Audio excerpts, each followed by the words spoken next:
अस्सलाम वालेकुम, कैसे हो दोस्तों? ठीक ठाक हो? उम्मीद है कि आप सब लोग ठीक ठाक से होंगे। आज हमारा टॉपिक है what are assets, what we own, यानी जिस चीज़ का मैं मालिक हूँ। यानी इस वक्त मेरे पास जो कुछ भी है और जो कुछ भी मुझे फ्यूचर में मिलने वाला है वो क्या है? मेरा एसेट्स है। जैसे कि मेरे पास ऑलरेडी घर है, फर्नीचर है, ठीक है, गाड़ी है, लैंड है, जो कुछ भी है, ठीक है, वो तो है मेरा एसेट्स। अब मुझे फ्यूचर में किसी से कुछ लेना है, जैसे कि मैंने किसी को कैश दिया हुआ है या किसी को गुड्स और सर्विसेज दिया हुआ है, तो उसकी मद में मुझे जो कैश आने वाला है वो भी मेरा क्या है? एसेट्स है। अब ये थर्ड फॉर्म भी इसका यही हो सकता है कि मेरे पास एसेट्स मेरा जिसकी फिजिकल एग्जिस्टेंस ना हो, जैसे कहते हैं नॉन टेंजिबल एसेट्स, जिसको हम टच नहीं कर सकते। जैसे टेंजिबल एसेट तो मैंने बता दिया कि हमारे पास जो लैंड है या फर्नीचर है या मेरे पास जो कुछ भी जो फिजिकल एग्जिस्टेंस रखता हो ना, वो मेरा टेंजिबल एसेट्स है। और नॉन टेंजिबल एसेट्स वो एसेट्स है जिसको हम टच नहीं कर सकते। जैसे कंपनी का पेटेंट, जो ना उसकी इंटेलेक्चुअल प्रॉपर्टी है बेसिकली, या बेसिकली हम ये कह सकते हैं कि उनकी गुडविल है। अब मैकडोनल्ड उठाओ, केएफसी उठाओ, वो अपना फ्रेंचाइज बग़ैर कमीशन के या बग़ैर सिक्योरिटी दे करके किसी को नहीं दे सकता। न कोई शख्स इसको कॉपी कर सकता है क्योंकि उनकी ये एसेट्स है। अब उनकी स्लोगन भी उनकी एसेट है और उनकी जो लोगो है वो भी इनकी एसेट्स है। वहाँ उस लोगो के अंदर जो कलर्स है वो भी उनकी एसेट्स है। अब एसेट्स बेसिकली हम तो यही समझते आ रहा है ना कि यानी ये मेरे पास जो घर है, ये मेरे पास फर्नीचर है, ये है, बस ये मेरा एसेट्स है।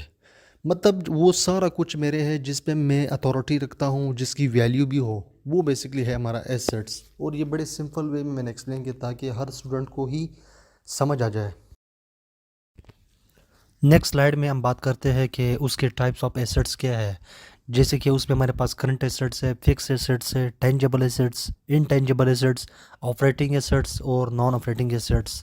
अब हम इन सब को हर स्लाइड में बारी बारी इसको एक्सप्लेन भी करेंगे और उसके अंदर जो एग्जांपल्स है वो हम साथ साथ आपके सामने एक्सप्लेन करेंगे। करंट एसेट्स वो एसेट्स होते हैं जो एक साल के अंदर हम उसको कन्वर्ट कर सकते हैं कैश के अंदर। अब हमारे पास आते हैं कैश तो ऑलरेडी कन्वर्टेड है और हम इसके थ्रू साल के अंदर कुछ भी ले सकते हैं। इसी तरह हमारे पास आ जाता है म्यूचुअल फंड, मार्केटेबल सिक्योरिटीज़ और अकाउंट रिसीवेबल और बैंक। तो म्यूचुअल फंड्स क्या होता है? म्यूचुअल फंड हम आसान लफ्ज़ों में समझेंगे तो आप और मैं और हमारे तरह के और बेशुमार लोग अगर अपना अपना पैसा इकट्ठा करें ना और उसको किसी प्रोफेशनल को दे जो मार्केट एक्सपर्ट हो, जिसके पास एक टीम और रिसर्च करने के लिए, और हमारे इस पैसे को वो अपने स्किल्स और अपनी एक्सपर्टीज़ के बेस पे वो हमारे बिहाफ पे कहीं इन्वेस्ट कर रहा हो, ठीक है, तो उस फंड को हम कहेंगे म्यूचुअल फंड।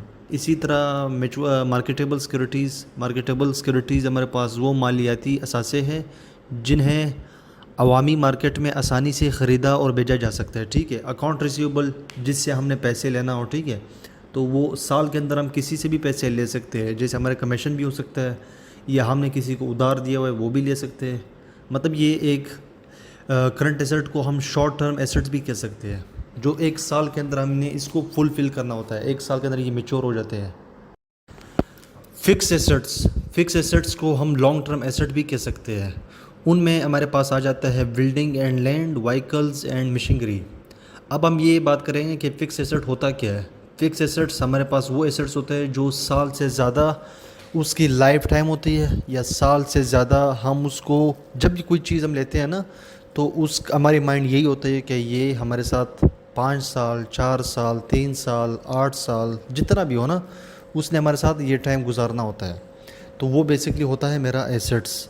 तो इसमें से हमारे पास जो लैंड हो गया, जो बिल्डिंग्स हो गया, जो व्हीकल्स हो गया, जो मशीनरी होता है, तो ये हमारे पास एक साल के लिए नहीं रहता, बल्कि हमारे पास एक साल से ज़्यादा अरसे के लिए जो हमारे पास जो एसेट्स हमारे होते हैं या हमारे साथ रहने वाले हैं वो है हमारे फिक्स एसेट्स। टेंजिबल एसेट्स वो एसेट्स होता है जिसको हम टच कर सकते हैं, जैसे कि मशीनरी, बिल्डिंग्स, कैश, लैंड। इसी तरह हम और एग्जांपल भी बता सकते हैं, जैसे कि मोबाइल्स हो गया, फर्नीचर हो गया।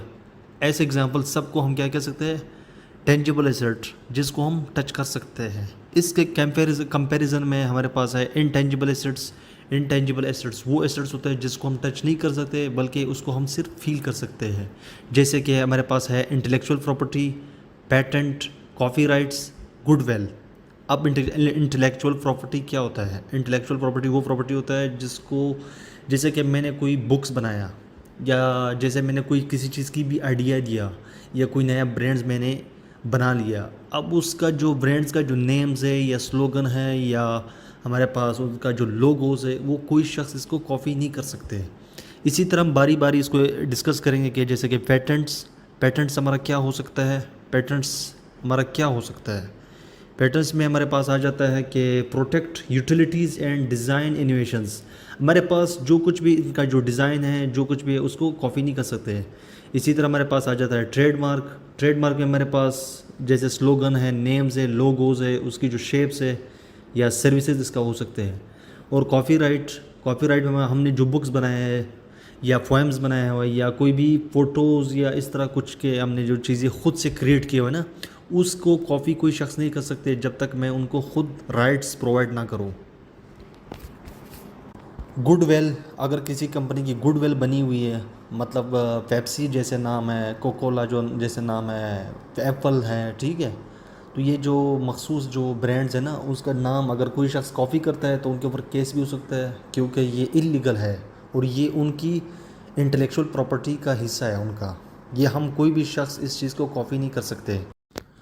ऑपरेटिंग एसेट्स से मुराद वो एसेट्स होते हैं जो किसी कंपनी या इंडिविजुअल को, बिज़नेस को डेली रन करने के लिए इसकी रिक्वायरमेंट्स होती है। इनके लिए बहुत बड़ी अमाउंट का रेवेन्यू भी जनरेट करते हैं। यानी ऑपरेटिंग एसेट्स की जो एग्जांपल हमारे पास है वो है बिल्डिंग्स, कॉपीराइट्स, गुडविल्स और मशीनरी। यानी बिल्डिंग का होना लाजमी है किसी भी ब्रांड को चलाने के लिए, ठीक है। मशीनरी का भी होना लाजमी है किसी गुड्स को प्रोड्यूस करने के लिए। इसी तरह हमारे पास है नॉन ऑपरेटिंग एसेट्स से मुराद वो एसेट्स होते हैं जिनकी जो हमारे लिए डेली रिक्वायरमेंट्स नहीं होती बल्कि हमारे लिए फिर भी रेवेन्यू जनरेट करते हैं। ये है इसका मेन डिफरेंस। इसमें हमारे पास जो इनकी एग्जांपल है ये है interest income from fixed deposits, जो हमारे पास फिक्स्ड डिपॉजिट्स आ रहा है। इसी तरह हमारे पास है मार्केटेबल सिक्योरिटीज़ और इसी तरह है वीकेंड लैंड से मुराद वो लैंड्स होते हैं जो हमारे पास कंपनी में या किसी भी ब्रांड में हमारे पास जो लैंड्स होता है खाली होता है, लेकिन फिर भी वो हमारे लिए एक किस्म का रेवेन्यू भी जनरेट करते हैं।